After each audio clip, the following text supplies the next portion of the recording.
Rumaragasang pagpapala po sa ating lahat para sa ating pang-araw-araw na talata. Tayo ngayon ay nasa Genesis Kapitulo 14, versikulo 1 hanggang 4. Nang panahon ni na Haring Amraphel ng Sinar, Aryok ng Elasar, Kedorlaomer ng Ilam, at Tidal ng Goyim, nagkaroon ng digmaan sa Kanaan. Dinigma ng mga haring ito sina Haring Bera ng Sodoma, Birsa ng Gomora, Sinab ng Adma at si Meber ng Sibuim, ng Soar at ng Bela.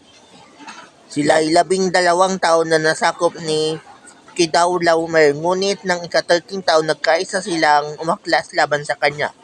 Kinipon nila ang kanilang mga hukbo sa kapatagan ng Sidim na daging dagat na patay. Yun na nga po na nung panahon ni Abraham nagkaroon ng gera sa lugar ng Kanaan, sa lupain ng Kanaan.